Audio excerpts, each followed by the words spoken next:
बहुत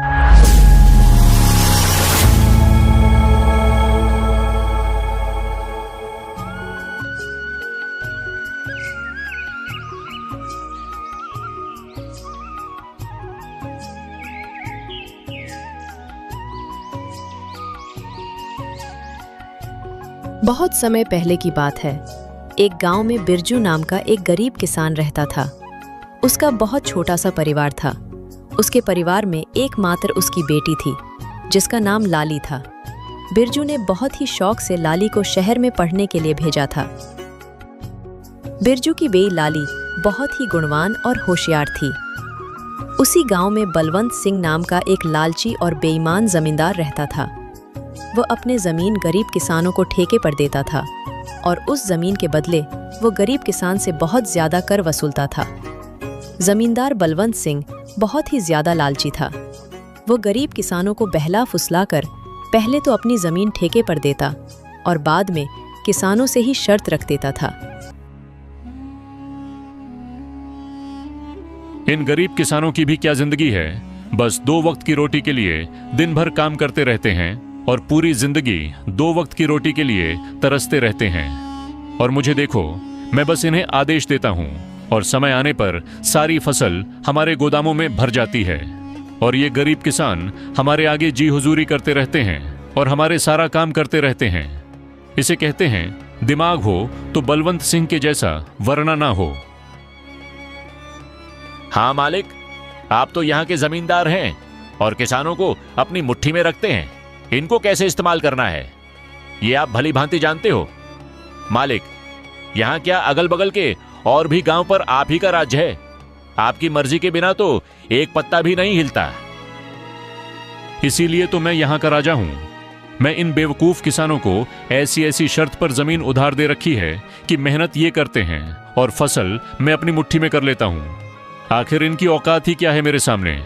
जमींदार अपने नौकर से ये सब बातें कर ही रहा होता है, तभी उसके पास एक बिरजू नाम का एक गरीब किसान आता है, जो बहुत दुखी और परेशान होता है। मालिक, मैंने सुना है कि आप किसानों को जमीन ठेके पर देते हो। अरे हाँ भाई, तुमने बिल्कुल ठीक सुना है। मैं अपनी जमीन किसानों को ठेके पर देता हूँ। तो मालिक, आप मुझे भी अपनी जमीन ठेके पर दे दीजिए। मैं भी आपकी जमीन पर 1 साल के लिए ठेके पे काम करना चाहता हूँ। मेरा नाम बिरजू है और मैं पास के ही गांव बसंतपुर में रहता हूँ। अच्छा ठीक है बिरजू, मैं तुम्हें अपनी जमीन ठेके पर दे दूंगा, लेकिन मैं अपनी जमीन ठेके पर देने पहले से पहले कुछ शर्त रखता हूँ। ठीक है मालिक, मैं आपकी शर्त मानने के लिए तैयार हूँ। बताइए आपकी क्या शर्त है। शर्त यह है कि तुम्हें मेरी जमीन पर काम करना होगा और 1 साल के बाद उस जमीन पर जो भी फसल उगेगी उसका आधा हिस्सा तुम्हारा होगा और आधा हिस्सा मेरा होगा। जी ठीक है मालिक, मुझे आपकी शर्त मंजूर है। जमींदार से जमीन की कागजी कार्रवाई करने के बाद बिरजू अपने घर चला जाता है और अगले दिन खेती करने के लिए उस खेत में पहुंच जाता है। चलो, अब जमींदार साहब से जमीन तो ले ली है, अब इसमें खेती करना शुरू कर देता हूँ। उम्मीद है इस जमीन पर अच्छी फसल होगी। मुझे इस जमीन पर बहुत मेहनत करनी होगी, तभी मेरे लिए कुछ बच पाएगा। बिरजू उस खेत पर दिन रात मेहनत करके फसल उगाता है। कुछ महीनों बाद गेहूं की फसल उगकर तैयार हो जाती है और बिरजू गेहूं की फसल की कटाई शुरू कर देता है। बिरजू के उगाए हुए फसलों की खबर जमींदार बलवंत सिंह के कानों तक पहुंचती है। क्या मालिक, आपको पता नहीं है क्या आज मदन अपने फसल की कटाई कर रहा है। इस साल तो बिरजू ने बहुत अच्छी गेहूं की फसल उगाई है। बिरजू ने जो गेहूं की फसल उगाई है वह तो एकदम से लहलहा रही थी। बिरजू ने उसकी कटाई करना शुरू कर दिया है। क्या सच में? यह तो बहुत अच्छी खबर है कि बिरजू आज फसल की कटाई कर रहा है। चलो चलकर देखते हैं। इस बार तो गेहूं की फसल बहुत अच्छी हुई है। अगर आधी जमींदार साहब भी ले जाएंगे तो फिर भी मेरे पास कुछ तो बच ही जाएगा।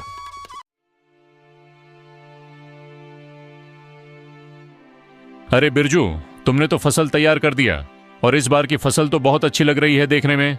हाँ मालिक, इस बार मैंने गेहूं की फसल लगाई है। इतनी अच्छी गेहूं की फसल उगाने के लिए इस बार मैंने अपना खून पसीना एक कर दिया है। मैंने दिन रात मन लगाकर इस खेत में बहुत मेहनत की है, तब जाकर इतनी अच्छी फसल हो पाई है। इसलिए अब तो मैंने कटाई भी शुरू कर दी है। अरे ओ बिरजू, ये तो मेरी उपजाऊ जमीन का कमाल है। तुम्हारी मेहनत से कुछ नहीं हुआ है। उपजाऊ जमीन के कारण इतनी अच्छी फसल हुई है। तुम्हारी मेहनत हो या ना हो, फसल तो अच्छी होनी ही थी। मालिक, खेत भले ही उपजाऊ हो, अगर उसमें मेहनत नहीं होगी तो फसल कैसे उगेगी? मैंने बहुत मेहनत की है इस खेत में। ज्यादा मत बोल बिरजू, मेहनत तो किराए के मजदूर भी करते हैं। असली कमाई का हकदार तो वही है जिसकी जमीन है। शर्त के मुताबिक जल्दी से मेरे फसल का आधा हिस्सा निकाल। चल जल्दी कर, मुझे बहुत सारे काम है, मुझे वापस भी जाना है। ये कहकर जमींदार बिरजू से सारी गेहूं की अच्छी फसल लेकर चला जाता है और खराब फसल बिरजू के पास छोड़ देता है, जिसे देखकर बिरजू मायूस हो जाता है। हे ईश्वर, इतनी जी तोड़ मेहनत करने के बाद बस इतनी सी फसल मेरे हाथ आई है। हम गरीबों को लोग ऐसे ही लूटते हैं। इतनी मेहनत करने के बाद भी हमारे हाथ में कुछ नहीं आता है। हे ईश्वर, कब मेरी अपनी जमीन होगी? बिरजू इसी तरह अपनी जिंदगी काट रहा था।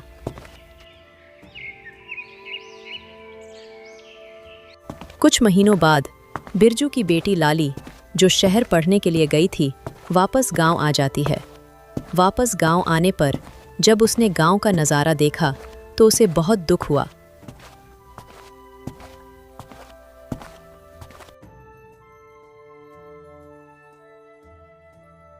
पिताजी, हमारे गांव का ऐसा हाल क्यों है? गांव के सभी लोग दुखी और परेशान नजर आ रहे हैं। आखिर बात क्या है? लाली बेटा, इस गांव में गरीब किसान की यही किस्मत है। जमींदार बलवंत सिंह जैसे लोग हमारी गरीबी का फायदा उठाते हैं। मेहनत हम करते हैं और उसका फायदा जमींदार बलवंत सिंह जैसे लोग खा जाते हैं। हमारे पास ना अपनी जमीन है और ना अधिकार। हम गरीब किसान बस मेहनत करते हैं और भूखे रहते हैं। किसानों की ऐसी दयनीय स्थिति को सुनकर लाली बहुत दुखी हो जाती है।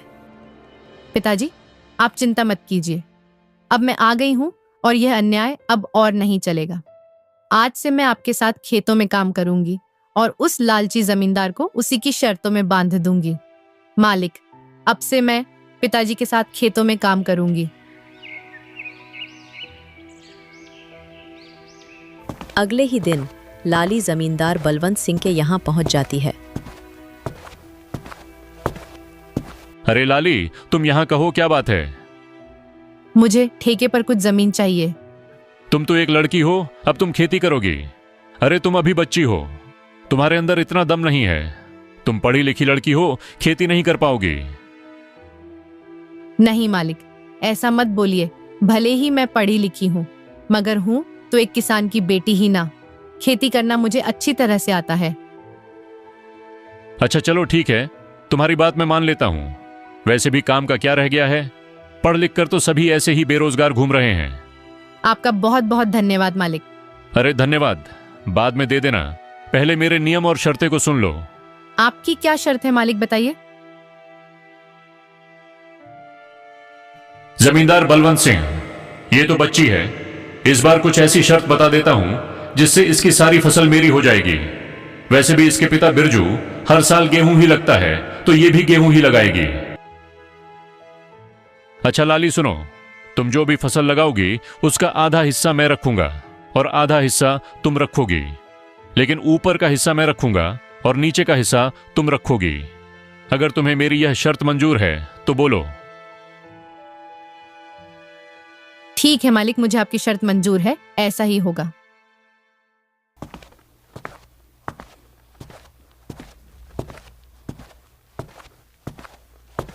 अगले दिन से लाली अपने पिता के साथ खेतों पर काम करना शुरू कर देती है।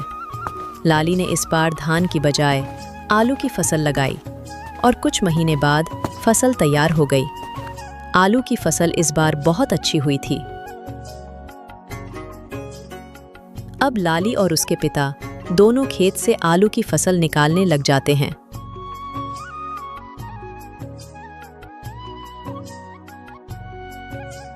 फसल की खबर मिलते ही जमींदार बलवंत सिंह लाली के पास आता है।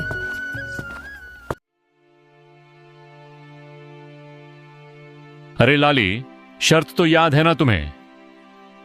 हाँ हाँ मालिक, मुझे सब कुछ याद है। आधा आपका और आधा मेरा। और आपने कहा था कि ऊपर का हिस्सा आपका होगा और नीचे वाला का हिस्सा मेरा होगा। देखिए मालिक, इसने तो चालाकी कर दी। ये धान की फसल नहीं है, ये तो आलू की फसल है। अरे ये क्या लाली, इस बार तुमने आलू लगाया है? ये तो आप ही की शर्त थी मालिक, और आपने ही शर्त बताई थी, और अब आप ही शर्त मानने को तैयार नहीं है। अरे लेकिन मैं इस घास फूस को लेकर क्या करूंगा, जबकि सारे आलू तो तुम ले रही हो। मालिक, मैं कुछ नहीं जानती, आप अपना ऊपर का हिस्सा ले जाइए। इस तरह अपनी चालाकी दिखाते हुए लाली ने बेईमान जमींदार को मुंह तोड़ जवाब दिया और सभी आलू लेकर घर आ गईं और घास फूस जमींदार के हिस्से छोड़ आईं। मालिक, पूरे गांव में आज तक किसी ने भी आपसे चालाकी दिखाने की हिम्मत नहीं की, और ये बिरजू की बेटी लाली इतनी आसानी से आपको बेवकूफ बना गई। अरे ये बिरजू की बेटी मुझे क्या बेवकूफ बनाएगी? आने दो, इसे अगली बार उसे ऐसा सबक सिखाऊंगा कि मुझसे उलझने की कोशिश नहीं करेगी।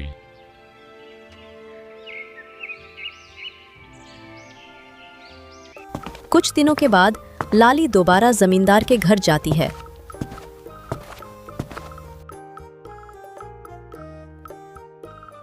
कैसे हैं मालिक? अरे लाली, फिर से तुम कहो, क्या चाहिए तुम्हें? आपकी जमीन ठेके पर चाहिए थी। ठीक है, मैं तुम्हें अपनी जमीन ठेके पर दे दूंगा, पर मेरी इस बार की शर्त भी कान खोलकर सुन लो लड़की। इस बार तुम्हारी कोई चालाकी नहीं चलेगी लड़की।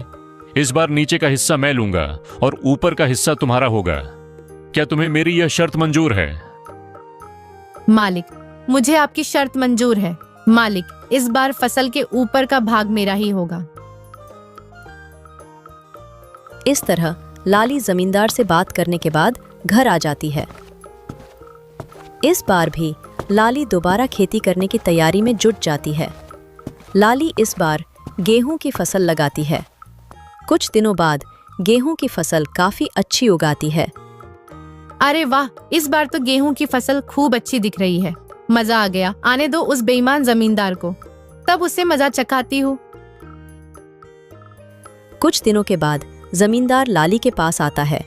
जैसे ही जमींदार लाली के खेत के पास पहुंचा तो गेहूं की फसल देखकर उसका तो दिमाग ही चकरा गया। अरे ये क्या, इस लाली ने तो इस बार गेहूं की फसल लगा दी है। ये लड़की तो जितना मैं सोच रहा था उससे कहीं होशियार निकली। प्रणाम मालिक, कैसे हैं आप? ठीक तो है ना?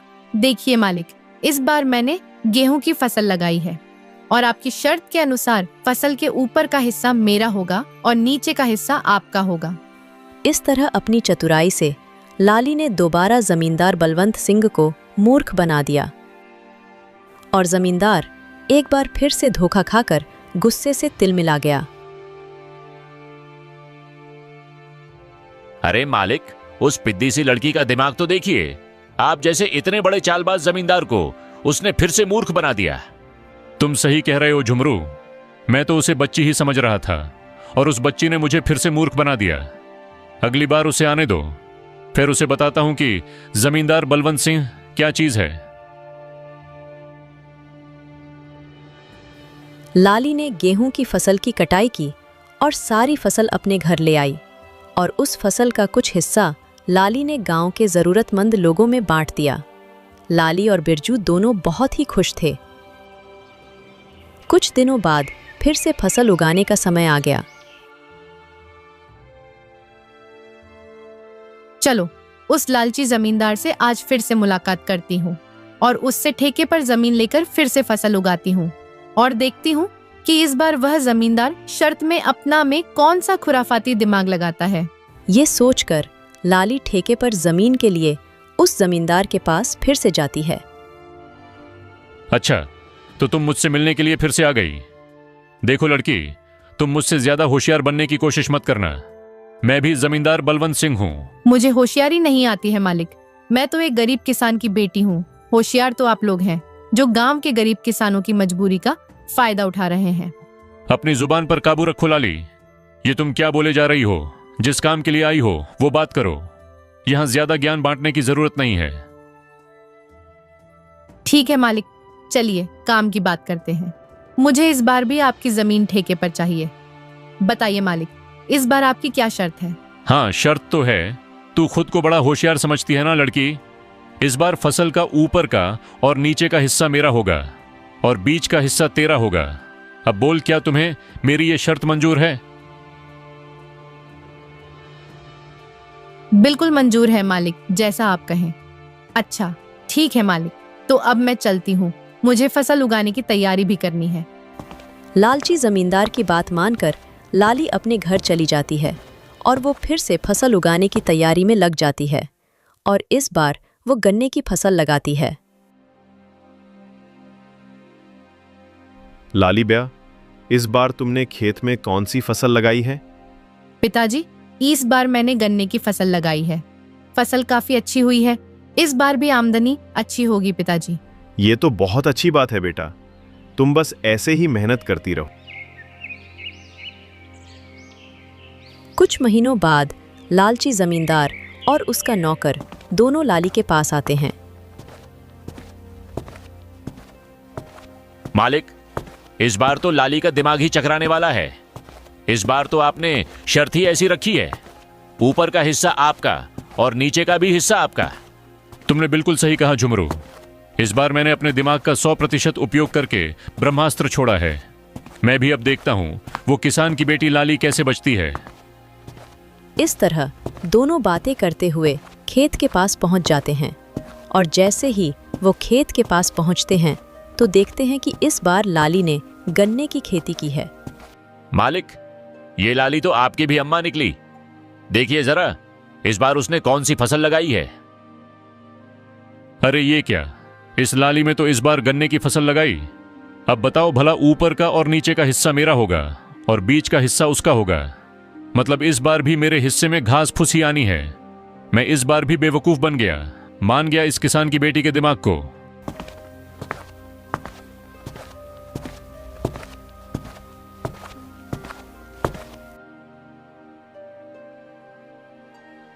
अरे मालिक, आप आइए आइए, कैसे हैं आप दोनों? आपस में क्या खुसुर फुसुर कर रहे हैं? अरे वाह, एक तो चोरी ऊपर से सीना जोरी। तुमने मुझे इस बार भी बेवकूफ बना दिया ना। नहीं मालिक, जरा मुझे भी तो बताएं कि मैंने आपको क्या बेवकूफ बनाया है। मालिक, आप तो गांव वालों को बेवकूफ बनाते हो। देखिए मालिक, इस बार मैंने गन्ने की फसल लगाई है और आपकी शर्त के मुताबिक इस फसल का ऊपर का और नीचे का हिस्सा आपका होगा और बीच का हिस्सा मेरा होगा। अरे ओ किसान की बच्ची, मालिक को ज्यादा होशियारी दिखाने की कोशिश मत करो। बेईमानी और मक्कारी में ये सबके बाप हैं बाप। ये खेत भी हमारा है और इसमें लगी फसल भी हमारी है। अरे ओ झुमरू, बस कर, ज्यादा चिल्लाने की जरूरत नहीं। शायद ये हमारी ही करनी का फल है। हमने गांव के भोले भाले किसानों को बहुत ठगा है और आज पहली बार किसी ने हमें ठगा है। इस लड़की ने हमारी आंखें खोल दी हैं। अब मैं समझ चुका हूं कि बेईमानी का फल हमेशा बेईमानी ही मिलता है। इसलिए आज के बाद मैं किसी भी किसान को परेशान नहीं करूंगा और सभी किसानों को उनकी मेहनत का बराबर का हक दूंगा। जितनी भी किसानों की जमीन मेरे पास गिरवी है, मैं उनको सारे कागज वापस कर दूंगा और कभी भी उनकी गरीबी और लाचारी का फायदा नहीं उठाऊंगा। मालिक, आपने तो ये बहुत अच्छी बात कही है। एक किसान दिन रात मेहनत करता है अपने परिवार के लिए, मगर ना ही कभी वह अच्छे कपड़े पहनता है और ना ही कभी वह अच्छा खाना खा पाता है। अपने परिवार का पेट भरने के लिए वह दिन रात अपना पेट जलाकर खेतों में मेहनत करता है। ऐसे में इन गरीब किसानों के साथ बेईमानी करना और उन्हें तकलीफ देना अच्छी बात नहीं है। इसलिए इनका हक तो इन्हें मिलाना ही चाहिए। आप इनको इनकी जमीन वापस लौटा दीजिए मालिक, और अभी भी समय है, सच्चाई के रास्ते पर आ जाइए, नहीं तो आपको इससे भी बड़ा नुकसान झेलना पड़ सकता है। इस तरह लाली अपनी मेहनत और होशियारी से लालची जमींदार को सच्चाई के रास्ते पर वापस ले आती है। जमींदार बलवंत सिंह ने वहां के किसानों की जमीन और उनका पैसा उनको वापस कर दिया। उस दिन के बाद वहां के किसान खुशी खुशी रहने लगे और किसी भी जमींदार ने किसी भी किसान का हक नहीं मारा।